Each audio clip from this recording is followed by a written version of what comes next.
EPS pension, दो job के बीच आ गया लंबा गैप तो कैसे काउंट होगा 10 साल का पीरियड? पेंशन मिलेगी भी या नहीं? ईपीएस पेंशन रूल्स कोई भी कर्मचारी जो ईपीएफओ में अपना कंट्रीब्यूशन करता है और उसकी नौकरी को 10 साल पूरे हो चुके हैं तो वो पेंशन पाने का अधिकारी हो जाता है। संगठित क्षेत्र में काम कर रहे नौकरी पेशा लोगों का पीएफ कटता है। हर महीने पीएफ खाते में कर्मचारी की बेसिक सैलरी प्लस डीए का 12% जमा होता है। एम्प्लॉयर का योगदान भी इतना ही होता है। इसमें से 8.33% राशि कर्मचारी के पेंशन फंड ईपीएस फंड में जाती है और बाकी 3.67% की राशि ही पीएफ खाते में जाती है। 58 साल की उम्र के पूरी होने के बाद कर्मचारी भविष्य निधि संगठन ईपीएफओ अपने अंशधारकों को पेंशन उपलब्ध कराता है। कर्मचारी पेंशन योजना ईपीएस का फायदा उठाने के लिए कम से कम 10 साल नौकरी करना अनिवार्य है। अब बड़ा सवाल यह है कि अगर कोई कर्मचारी बीच में कुछ दिनों के लिए नौकरी से ब्रेक ले लेते हैं और फिर दोबारा नौकरी शुरू करते हैं तो उनकी सेवा की अवधि को कैसे गिना जाएगा? नौकरी के बीच में गैप आने के कई कारण हो सकते हैं। किसी व्यक्ति ने 4 सालों तक नौकरी की लेकिन उसकी जॉब चली गई। नई नौकरी मिलने में 2 साल लग गए। इसी तरह कई बार महिला कर्मचारी बच्चों के पालन पोषण के लिए भी कुछ साल जॉब छोड़ देती है, फिर वे नई नौकरी ज्वाइन करती है। ऐसे में पेंशन के लिए अनिवार्य 10 साल की अवधि की गणना नई नौकरी के साथ नए सिरे से की जाएगी या उसके गैप पर ध्यान न देकर पिछली नौकरी की अवधि में नई नौकरी को जोड़कर जॉब के वर्षों को गिना जाएगा? ये वो सवाल है जिसका जवाब हर कर्मचारी पाना चाहता है। ऐसे काउंट होंगे नौकरी के दिन। एक संस्थान छोड़ने के बाद अगर नई नौकरी मिलने में लंबा गैप आ जाए तो परेशान होने की जरूरत नहीं। ऐसे में दोबारा कहीं नौकरी शुरू करने पर अगर कर्मचारी अपना यूएएन नंबर वही रखता है जो पिछली कंपनी में था तो नौकरी बदलने पर नई कंपनी की ओर से भी उसी पीएफ अकाउंट में पैसा ट्रांसफर कर किया जाएगा। साथ ही कर्मचारी की पहले वाली नौकरी की कुल अवधि सर्विस पीरियड नई नौकरी के साथ जुड़ जाएगी। ऐसे में उसे दोबारा नौकरी के 10 साल पूरे करने की जरूरत पेंशन के लिए नहीं होगी। पहले भी निकाल सकते हैं पूंजी।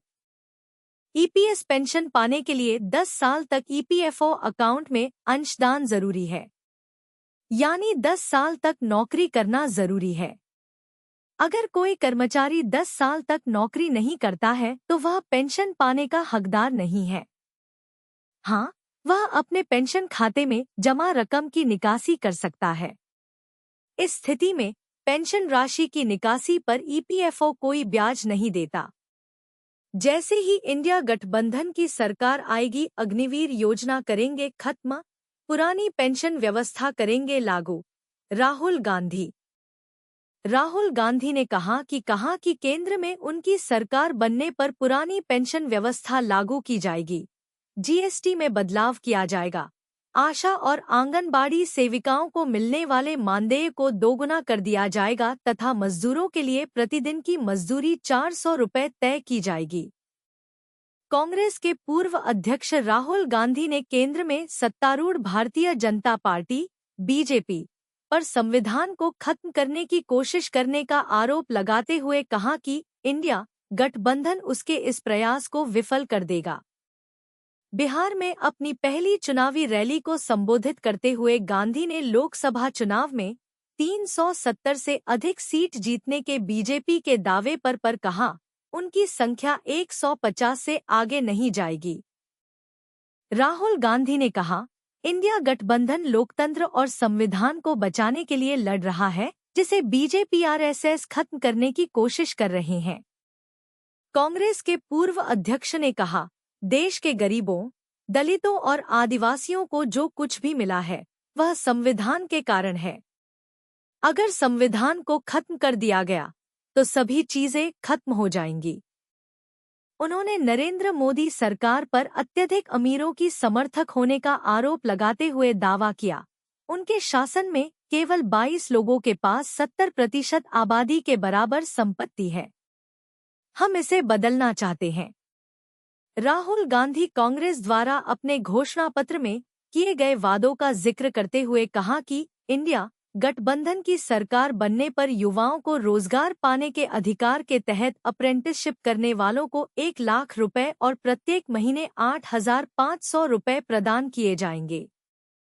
उन्होंने कहा कि इसके तहत पहले साल अच्छा काम करने पर स्थायी नौकरी मिलेगी, जिससे देश को एक प्रशिक्षित कार्यबल मिलेगा। राहुल गांधी ने कहा कि उनकी सरकार बनने पर अग्निवीर योजना को खत्म कर सेना में पुरानी भर्ती व्यवस्था को लागू किया जाएगा तथा मोदी सरकार द्वारा किसानों के खिलाफ लाए गए गलत कानून को रद्द कर उनके उत्पाद के लिए न्यूनतम समर्थन मूल्य तय किया जाएगा और किसानों का कर्ज माफ कर दिया जाएगा। कांग्रेस के पूर्व अध्यक्ष ने कहा कि केंद्र में उनकी सरकार बनने पर पुरानी पेंशन व्यवस्था लागू की जाएगी, जीएसटी में बदलाव किया जाएगा, आशा और आंगनबाड़ी सेविकाओं को मिलने वाले मानदेय को दोगुना कर दिया जाएगा तथा मजदूरों के लिए प्रतिदिन की मजदूरी 400 रुपए तय की जाएगी।